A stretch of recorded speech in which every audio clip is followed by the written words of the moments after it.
all began, as did so many things long ago, steeped in the mythology of the land of the Middle Kingdom, China. There on the roof of the world, where jagged Himalayan peaks touched heaven itself, the gods produced a nectar that became their favorite drink. And in their unending compassion for the human race, they let some of the nectar fall to earth, so that mankind could use it to attain delight, to lose all fear, and to release hidden desires. From this heavenly nectar grew a humble yet magical plant, a weed rising 10, 15, 20 feet toward the heavens, and capable of taking man's very being with it. A curious plant, tall and sturdy. In the male variety, a stalk of strong cordage fibers destined to produce the material man would use to bind together his external world, hemp. In the female, clusters of delicate flowers in which lurked a resin, a nectar, destined to cut the tenuous ropes that bound together man's inner world.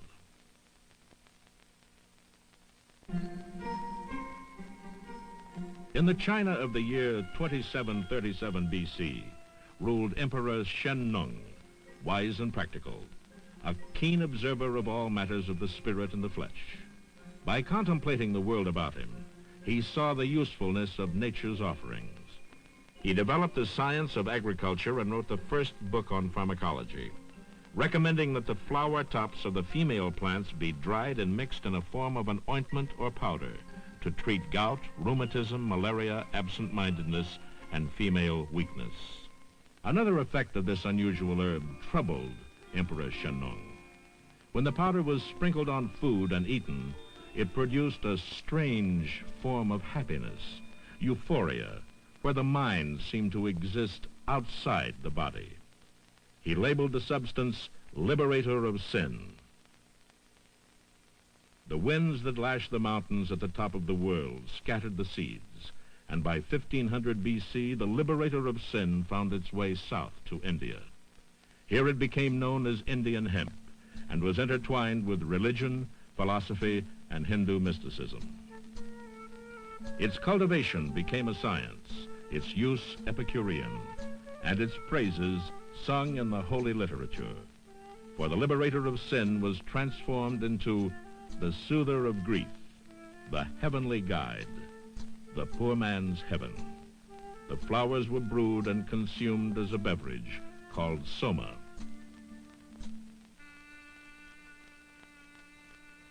Like wild winds, the droughts have raised me up. Have I been drinking soma? In my glory, I passed beyond the sky and the great earth. Have I been drinking soma? I will pick up the earth and put it here or put it there. Have I been drinking soma? Soma again resembled nectar of the gods, celebrated in hymns and prayers, bringing inspiration, wisdom, and immortality. By 800 BC, only the resin from the flower clusters was used, coaxed out and prepared as a paste to be chewed as a food itself. This pure resin, many times more powerful than soma, was called charas. Trade routes replaced the winds as messengers of the heavenly guide, and by the 5th century BC, Indian hemp had reached the Middle East. There, peoples of Scythia and Thrace made clothing from the fibers, and the Scythians observed a strange funeral custom involving the plant. After the funeral ritual, purifications would begin. Hemp was thrown on heated stones and the smoke inhaled. Breathing the fumes, they would howl in joy, then exhausted, fall into a deep sleep. By the 1st century AD, the healing power of hemp was rediscovered by Dioscorides, who recommended a mixture of hemp seeds to soothe inflammation.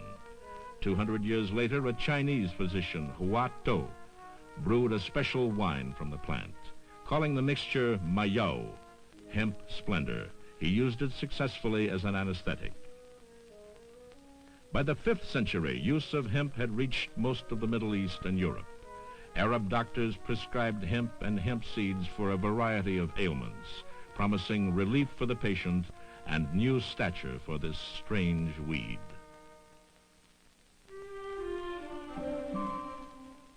But it was in the Muslim world during the time of the Crusades that hemp regained its evil reputation.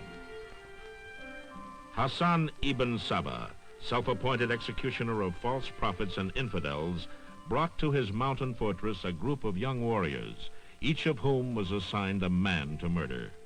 To entice the warriors and to inflame their passions for the deed, Hassan fed them a blackish yellow resin, the concentrated resin of the hemp flowers, the powerful Hindu drug charas. From the name of Hassan, the group of murderers gained the name assassin, to this day linked with hashish, the powerful drug they used. Now, the new world awaited. Before the conquest in 1509, hemp was already part of the religious rites and ceremonies of the Aztecs. No one knows how the plant was introduced into the Western Hemisphere. Montezuma's son was described as often taking a few puffs of a very pungent tobacco just after lunch. A deep sleep would follow. By the end of the 16th century, smoking of rolled hemp leaves was widespread throughout much of Central and South America. England set to the task of colonizing the New World with huge fleets, using sails woven of hemp and held together by rope fashioned from the same versatile weed. As England's commerce expanded, so did her demand for hemp. And so it was in the year 1611, near the new colony of Jamestown, that the first hemp to be grown in America was harvested. By 1630, a new use for hemp. Half the winter clothing and nearly all the summer clothes were made from it.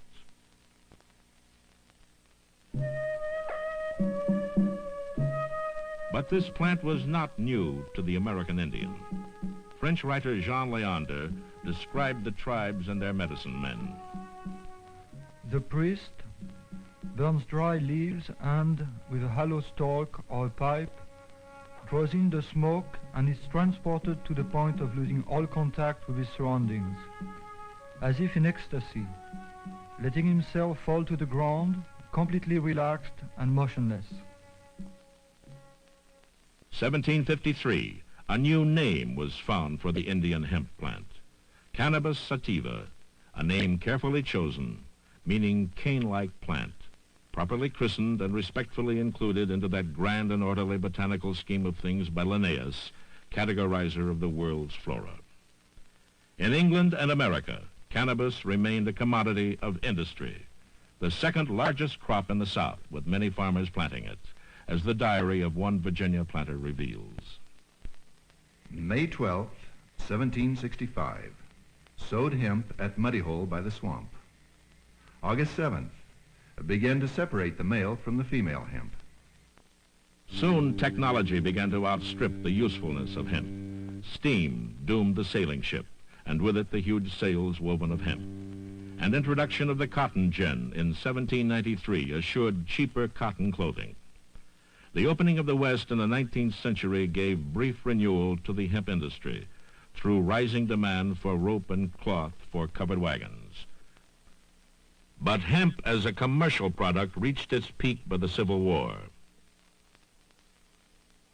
Meanwhile, another war, thousands of miles away, reawakened scientific interest in cannabis. Although cannabis already grew in most parts of Europe, French scientists accompanying Napoleon were intrigued by its widespread use in the Middle East. So beginning in the mid-19th century, hemp preparations were introduced into Western medicine, and experiments with the plant challenged both scientists and intellectuals for the rest of the century. It gives relief from pain and increases the appetite in all cases. And is effective in treating fatigue, rheumatism, rheumatic neuralgia, cough, asthma, and delirium tremens. As a remedy for the relief of supraorbital neuralgia, no article affords better prospects than cannabis. For migraine, cannabis is probably the most satisfactory remedy. Not to be outdone by modern medicine men, intellectuals of Western Europe promptly organized to find new uses for cannabis. 1846, the Club des Hachechins is formed in Paris by Théophile Gautier, one of the first to write of the effects of cannabis in his celebrated work, Artificial Paradise, and Charles Baudelaire, who wrote of cannabis, One will not find anything admirable in the intoxication except one's own sharpened nature. soon they ventured deeper into the unknown, turning to the more powerful form of cannabis, hashish. Concerned French officials clamped down, and for the first time in nearly 5,000 years, cannabis users were forced from the open streets into secret dens.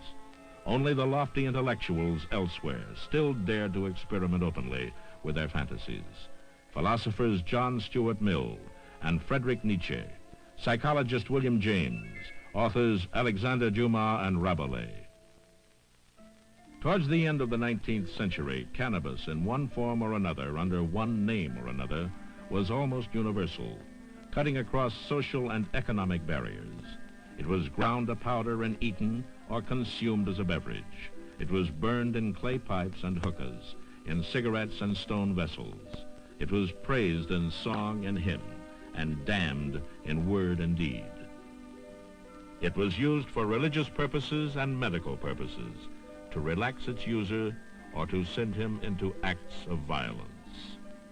Its users were the indolent and the industrious, the evil and the religious, the intellectual and the warrior. In England, as in France a few years earlier, voices of concern were raised over the practice of using cannabis as an intoxicant.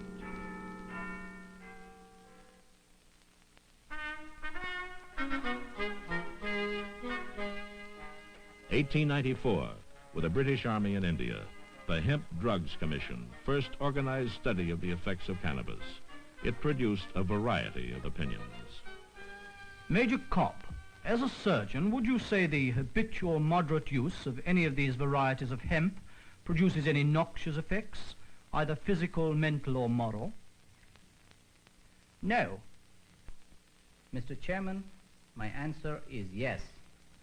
They weaken the constitution, produce loss of appetite, dysentery, asthma, bronchitis, impair the moral sense, induce laziness, habits of immorality, or debauchery.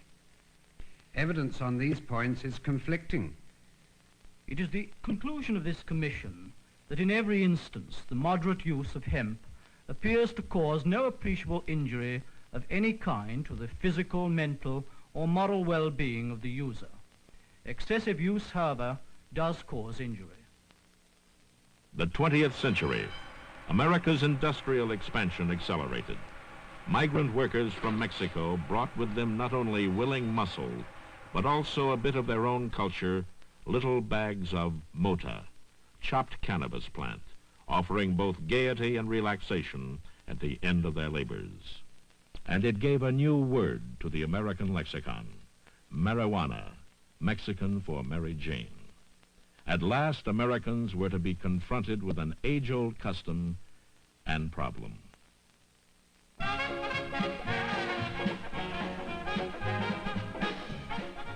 New Orleans, 1926, the original fun city, setting the pattern for styles, music, and gaiety in the roaring 20s. New Orleans, first American city to go on a binge, not from cheap bathtub gin or bootleg whiskey.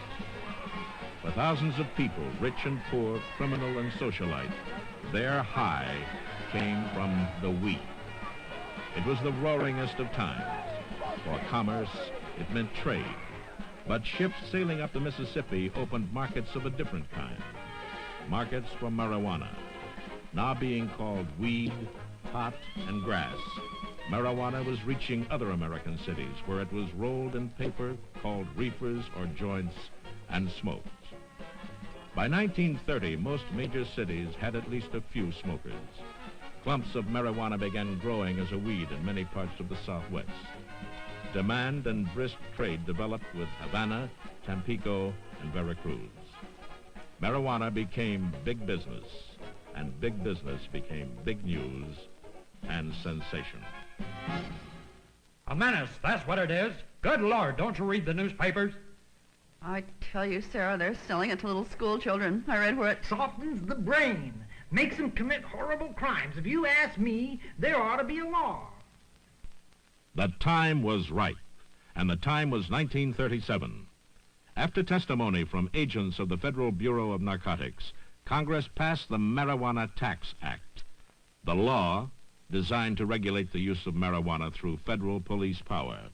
Its method, register users and sellers. Its technique, levy a nominal tax on those dealing in marijuana commercially, prescribing it professionally, or possessing it personally. Its penalties, failure to pay the tax of $1 per year brought 5 years in jail, $2,000 fine, or both. Its impact, felt by the marijuana users. As in France a century before, official restriction created a new class of outsiders, and doors were closed and locked throughout the country. At the further urging of Narcotics Commissioner Harry J. Anslinger, most other states passed laws prohibiting possession or sale of marijuana. But under the federal law, those importing, producing, selling, or giving it away still had to pay their tax. The combined effort of the legislation was to regulate commerce in a product when the product itself was illegal to possess or use in the first place. A year later, in 1938, out of the confusion and concern came a voice strong and clear, Fiorello LaGuardia, mayor of New York. When rumors circulated that marijuana was being smoked by large segments of the population and even by school children, he conferred with the New York Academy of Medicine and appointed a team of 31 leading physicians, psychiatrists, and sociologists. Their job, make a painstaking two-part scientific study. First, the social aspects. Who uses marijuana and why? How widespread is it? And what is the relationship between its use and crime? Second, determine the physiological and psychological effects on different types of persons by means of carefully controlled experiments.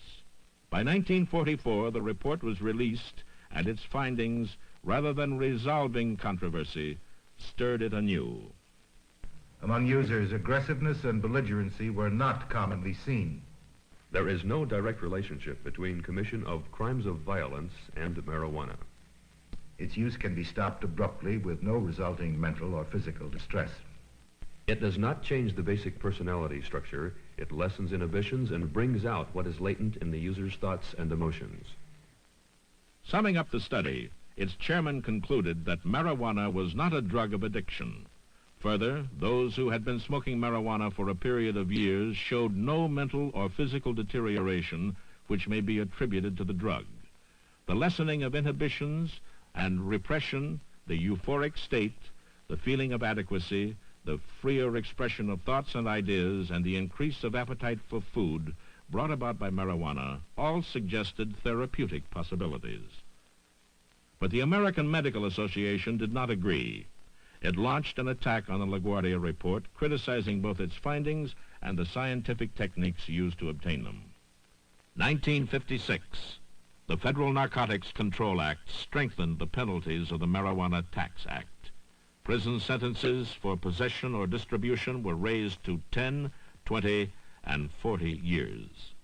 The battle between those who saw marijuana as an evil menace and those who saw it as a harmless nuisance gathered adherents on both sides. 1962, the ad hoc panel on drug abuse at the White House conference tended to support the LaGuardia committee findings. Although marijuana has long held the reputation of inciting individuals to commit sexual offenses and other antisocial acts, evidence is inadequate to substantiate this. Marijuana has been part of the world scene for thousands of years, and cannabis has been used by millions of people. It is in the international arena where the debate has escalated and where ultimate resolution of the dilemma may come. 1966, the Single Convention Treaty on Narcotic Drugs was adopted by the UN. Although it does not condone use of marijuana, it does recognize its worldwide popularity and the fact that eradication will not be easy or quick.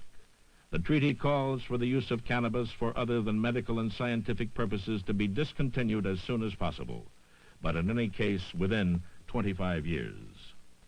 While not binding on member nations or supplanting their national laws, the treaty hopes to end in a quarter of a century a practice that has endured for over 50 centuries. Cannabis sativa, a common weed, planted and nurtured in mythology 5,000 years ago, and today still surrounded by myth, hidden by widespread underground use, and in the center of a continuing and growing controversy. But myth can be shattered by precise knowledge. Use can be understood when examined reasonably. Controversy can be resolved by dispassionate investigation. And all the while, as men argue heatedly and experiment carefully and smoke furtively, perhaps somewhere the gods are pondering the propriety of their gift of nectar, and man himself is asking, what hath the gods wrought?